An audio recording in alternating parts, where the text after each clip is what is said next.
Usually when I'm double fisting, it's with like two Yinglings or something like that. But right now I have two books in my hand. And it is, of course, the name of the book is The Why is Everything. And it's a story of football, rivalry, and revolution. And the author is Michael Silver, who has covered the NFL for a long time and is now with the San Francisco Chronicle. And he's kind enough to join us in studio. Mike, thanks for coming in. How you been? Zach, thank you for having me in your house. And thanks for having my books, both of them. I hope they're coming off the shelves fast. I think people are going to be stoked. I'm good. I love coming to the city and love talking to you. Well, we'll talk a little football in just a bit, but tell me a little bit about the book. You know, it has insight, obviously, about McVay, Shanahan, McDaniel, LaFleur, and Raheem Morris, so you have some big hitters. Yeah, all those guys were together on that early 2010s Washington staff and under Mike Shanahan. And it's really about not just them and their journeys, but how their mindset is different than a lot of traditional NFL coaching mindsets. And you know this, a lot of coaches for a long time have been like, just do it because it works, just do it because I told you. And they don't want their players really to even ask them why, let alone know it. These guys are different. They're very creative and open to innovating on the fly, but they also want to have a purpose behind every single thing they teach, and they want to be able to tell the players that too. The cool thing is, as they've gone off and taken over the league with them and their offshoots, there's so much pettiness and rivalry and cool dirt in here that even though we are reading about a sea change, it's not boring because we've got dirt. Yeah, no, 100%. When I look at all these coaches, McDaniel is the one out of all of them. I just don't. The way I describe him, I respect his story and everything he's overcome and what he's done. I feel like the people that love him, there's an inside joke that I'm just on the outside about, and I don't get the joke sometimes when he speaks. But his first 2 years have been really good, and now he's kind of seeing what life is like when Tua Tagovailoa is unfortunately not available. Yeah, and listen, I hate sharing him with the world because I knew that dry humor and that very different guy for years, and once he became a thing, I'm like, damn, everyone knows it now. But he's got an incredible story. Grew up with Dan Soder, who's a professional comedian, and I think in Mike's mind he's trying out material. He thinks he's a comedian, and by NFL coach standards, he is. Yeah. So look, he put up 70 points in a game last year and was kneeling, with many minutes to go on the clock. This year, you're seeing the opposite. It is really cool. He's a guy who was the run game guru for Kyle Shanahan, run game genius. And when he goes to Miami, and this is indicative of the way they think, he ends up seeing something in Tua where he's like, whoa, and goes completely the other way. We got to get Tyreek Hill. We got to throw deep. We got to build our team around speed and the deep ball. He is a guy who Kyle Shanahan was so reticent to lose after all they've been through that you'll see in the book, Mike McDaniel is getting ready for his first ever NFL head coaching interview during the 2021 playoffs. And mysteriously, it's going to happen over Zoom. Mysteriously, Kyle Shanahan changes the practice time during the playoffs twice that short circuits his interview time, and McDaniel has to reschedule. Really? And McDaniel's like, wow. But it might not have worked because the Dolphins people were like, wow, I think Kyle really likes this guy. Let's hire him. I don't want to lose him. So, yeah, there's a chapter called The Liberation of Mike McDaniel. Pretty cool, talking about how much Kyle Shanahan was trying to hoard him, basically. So when you look at the Dolphins right now, we're all wondering, if Tua's going to come back, and I think he eventually will. But the other thing, too, is the other day there's all these rumors about Tyreek Hill potentially getting traded. And it seems like Tyreek loves Miami, he loves the Dolphins, and he loves his quarterback and coach. I don't really buy these trade rumors, but they've been out there, and he's had to respond to them. How about yourself? I mean, I've been covering premier receivers since the beginning when Jerry Rice and John Taylor were the 49er guys. And even the ones who, sanitize it and clean it up, almost invariably, their hyper-competitiveness includes this belief that I need to get the ball a lot for our team to be good. And, sometimes they're called divas, sometimes they're called selfish, sometimes they're called problems, and there's varying degrees, but they've all got that, the good ones. And so when I saw Tyreek in a very frustrating scenario after they're not scoring points and he's getting overthrown when he beats guys deep. When I saw him yelling on the sidelines, I'm like, okay, I feel like that's normal. But, you're going to have things out there when that's so conspicuous. The team's not doing well. I think what happened is the Chiefs have an obvious need with the Rice injury, and there was some sort of connection, like, well, maybe they'll go get Tyreek again. But they didn't want to pay him last time. He's been paid twice since. I think it's a long shot. Talking to Mike Silver right now. The name of the book is The Why is Everything, a story of football rivalry and revolution. Also looking at the names on the cover of this book, Raheem Morris. I think he deserved a second chance. We'll see what happens tonight. But I was convinced that Belichick was going to Atlanta. And I said this to Arthur Blank when he joined me at the Super Bowl.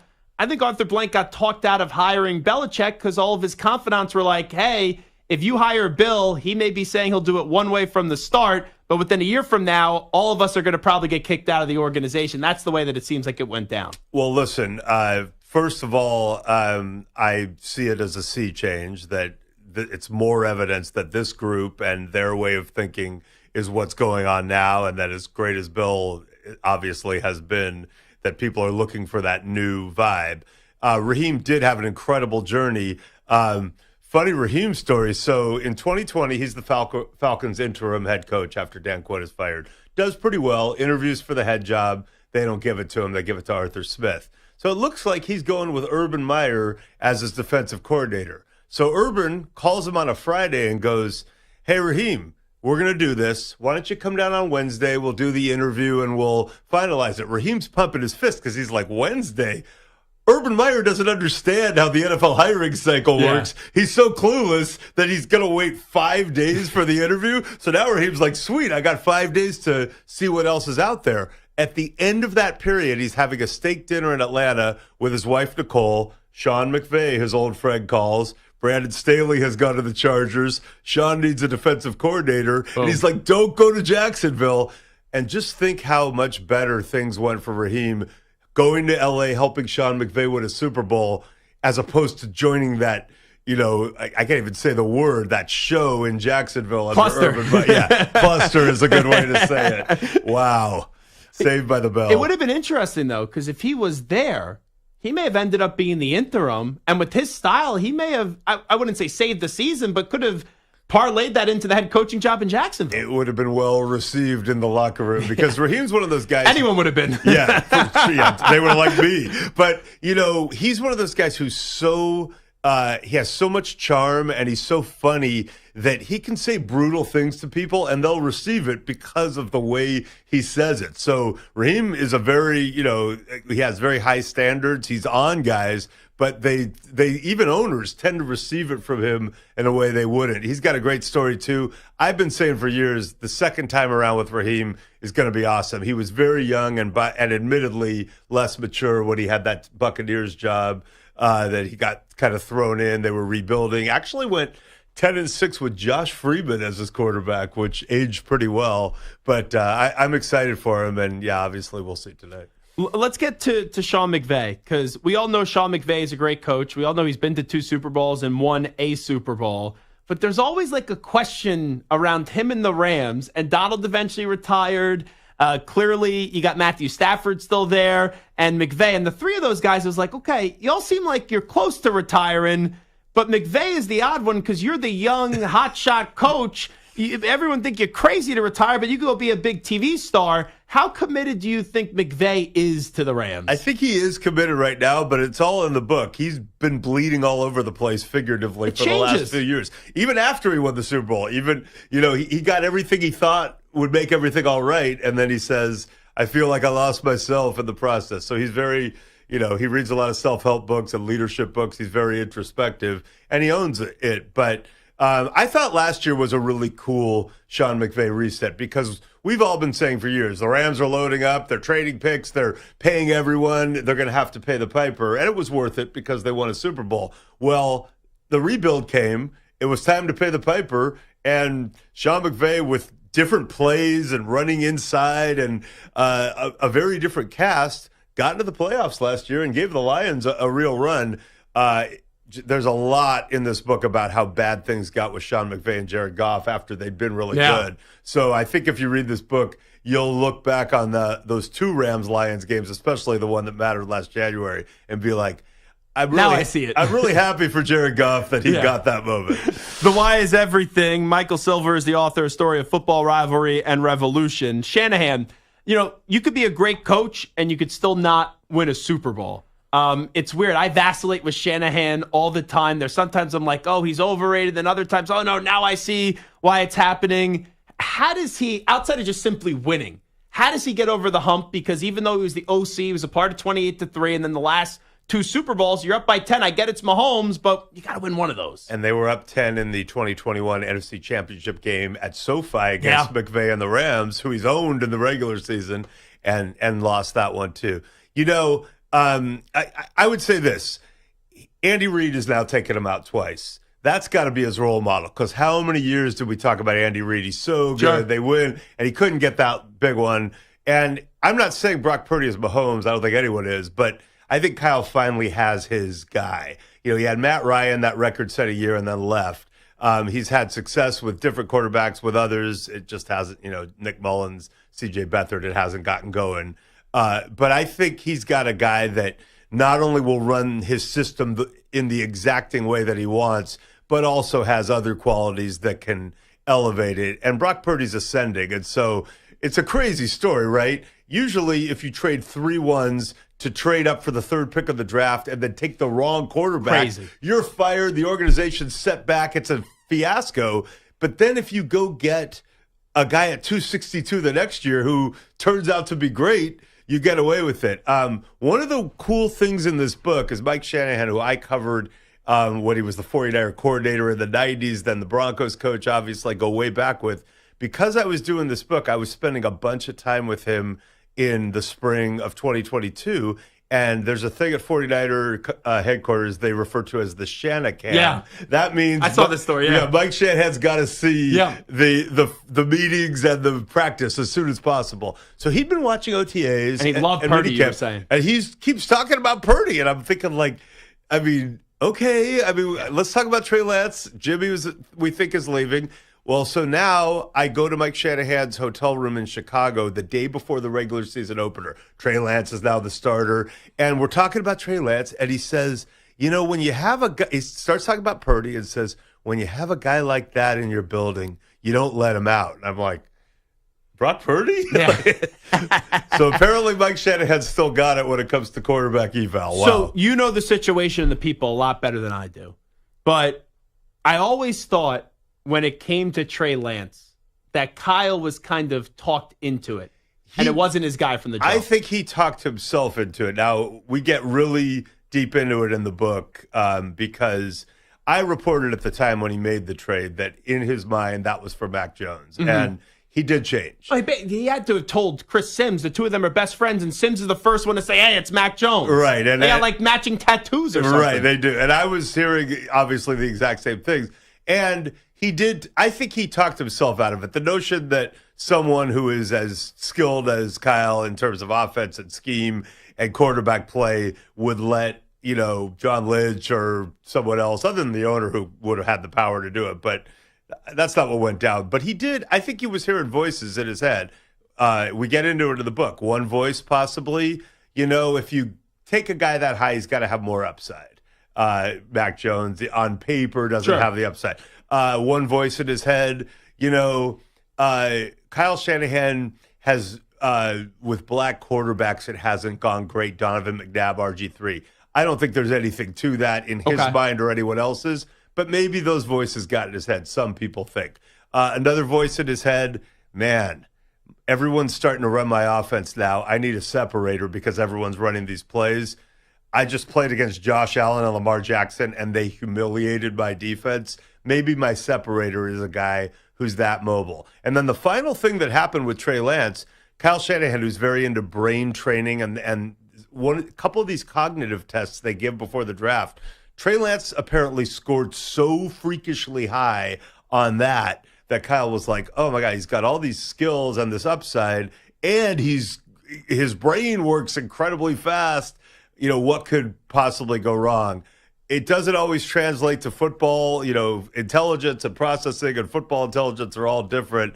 I don't think Trey Lance has failed to elevate because of anything to do with that. I would just say he really hadn't played much, and COVID robbed him of that last year. He played one game.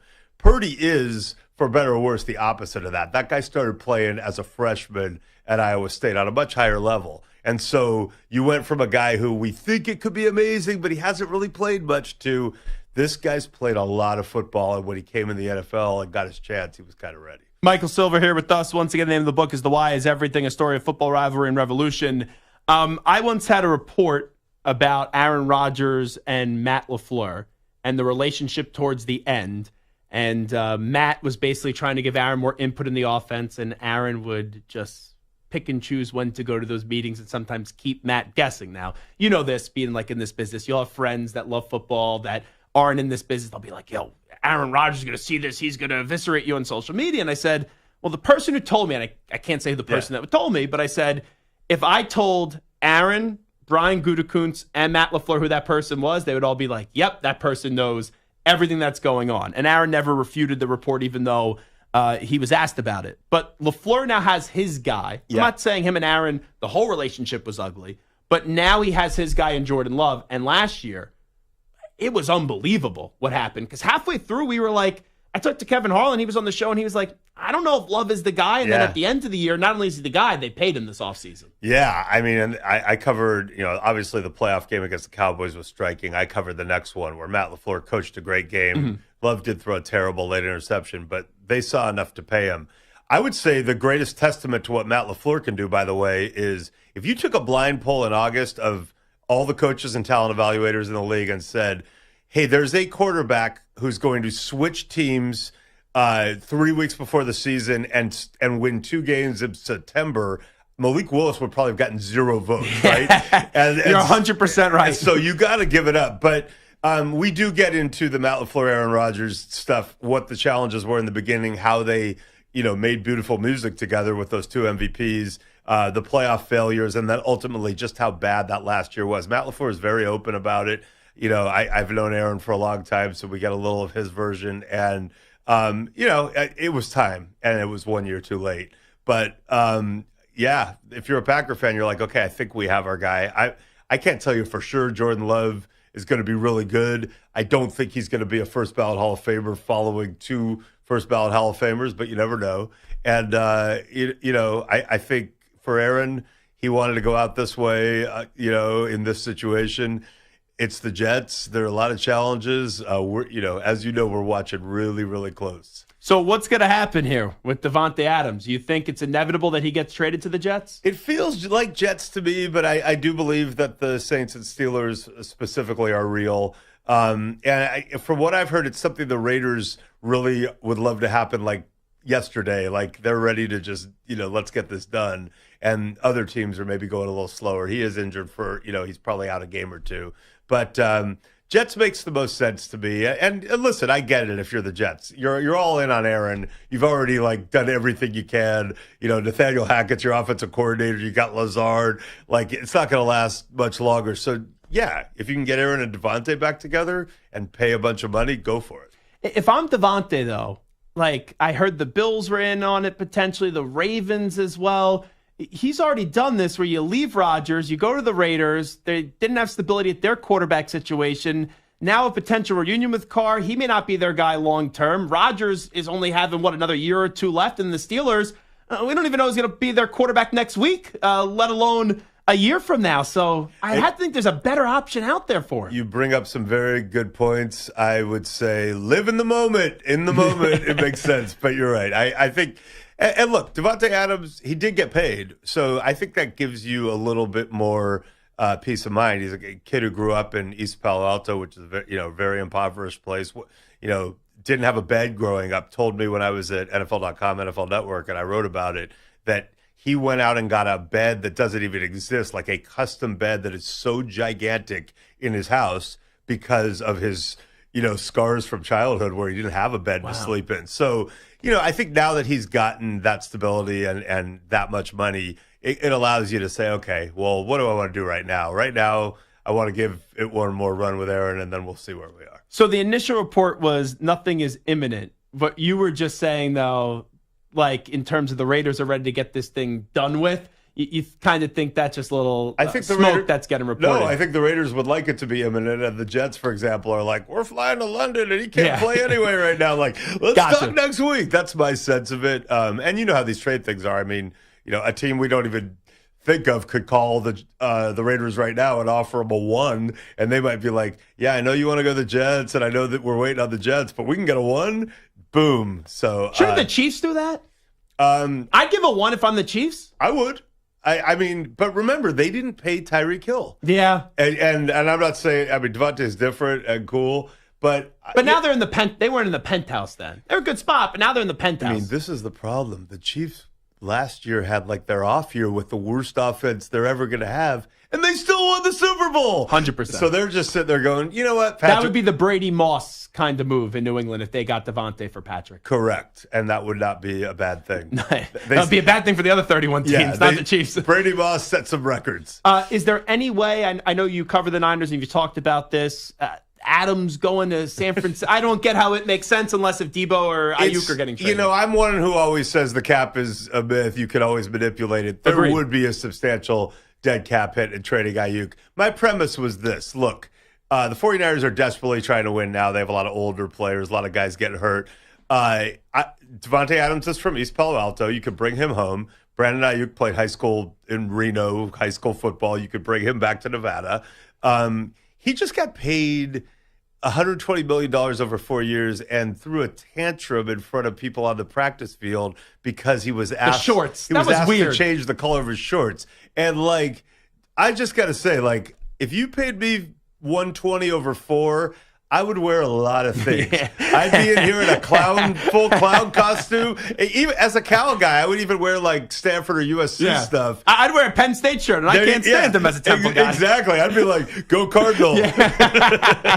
That's great. All righty. So once again, the name of the book is The Why is Everything, and of course by Michael Silver, is sitting right next to me. How can people get the book? I know you can pretty much get a book everywhere, including Amazon, obviously, but your local bookstores, anywhere you would buy books. And if you go to any of my social media, there's a link in my bio. You can just click. That's for the people I haven't blocked, and it is Blocktober. So I do want to wish everyone a happy Blocktober, the most wonderful time of the year. Well, I forgot to bring you once blocked me on Twitter.